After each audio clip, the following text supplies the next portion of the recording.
चलिए आदर्श गैस के मुक्त प्रसरण पर आधारित एक प्रश्न हल करते हैं। यह प्रश्न है, दाब P1 और ताप T1 पर एक आदर्श गैस को एक बॉक्स में भरकर एक बड़े कंटेनर के भीतर निर्वात में रखा गया है। अचानक बॉक्स की दीवार में छेद हो जाता है। जैसे ही गैस पूरे कंटेनर में भरेगी तब तापमान में क्या परिवर्तन होगा? ठीक है, चलिए इस प्रश्न को हल करते हैं। तो प्रश्न में दिया गया है कि आरंभ में गैस एक बॉक्स में भरी हुई है जिसमें दाब P1 और ताप T1 है और गैस से भरा हुआ यह बॉक्स एक कंटेनर के भीतर रखा हुआ है जहां निर्वात है। अब हमें यह ज्ञात करना है कि जब गैस से भरे हुए बॉक्स में अचानक एक छेद हो जाता है तब गैस के तापमान में क्या परिवर्तन होगा।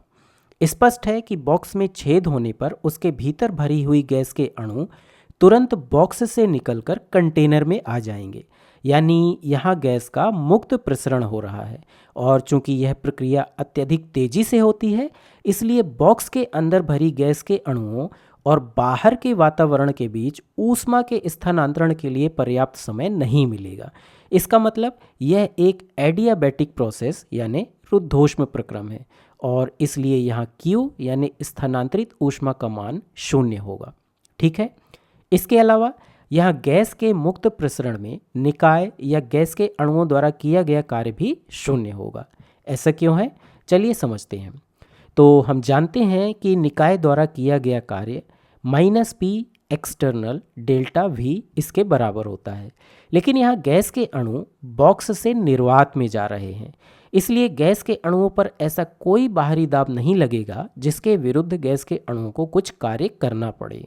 इसलिए चूंकि यहाँ बाहरी दाब यानी P एक्सटर्नल 0 है इसलिए निकाय द्वारा कोई कार्य नहीं होगा और इसलिए W का मान भी 0 होगा।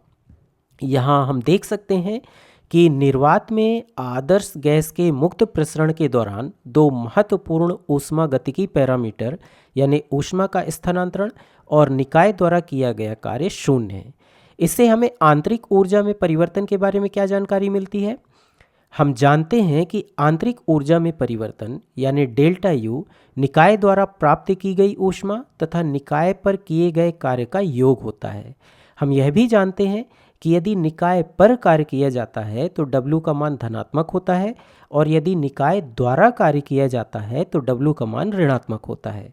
लेकिन यहाँ हमें इनमें से किसी भी मामले में Q या W के चिन्हों के बारे में चिंता करने की आवश्यकता नहीं है, क्योंकि आदर्श गैस के मुक्त प्रसरण में इन दोनों का मान 0 होता है।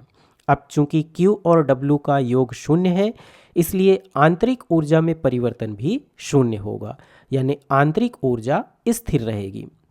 अब डेल्टा U को NCV डेल्टा T के रूप में भी लिखा जा सकता है। यहाँ N और CV स्थिरांक हैं और इनका मान 0 नहीं हो सकता, लेकिन चूंकि डेल्टा U का मान 0 है इसलिए डेल्टा T भी 0 होगा।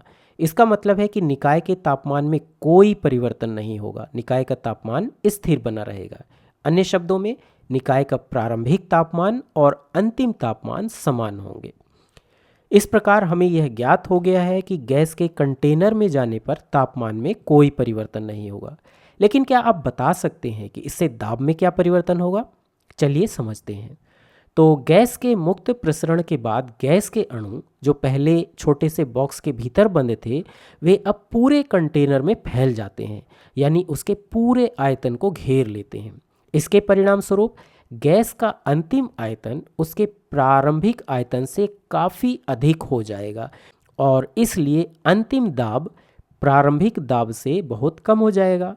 ऐसा इसलिए है क्योंकि जब गैस के अणुओं की संख्या और तापमान स्थिर रहते हैं तब दाब आयतन के व्युत्क्रमानुपाती होता है।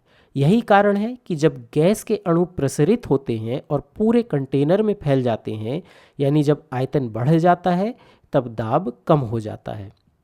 इस प्रकार निकाय की अंतिम स्थिति में तापमान स्थिर रहेगा, यानी अंतिम तापमान प्रारंभिक तापमान T1 के समान ही रहेगा, लेकिन अंतिम दाब PF प्रारंभिक दाब से कम हो जाएगा क्योंकि अंतिम आयतन प्रारंभिक आयतन से काफ़ी अधिक हो जाता है।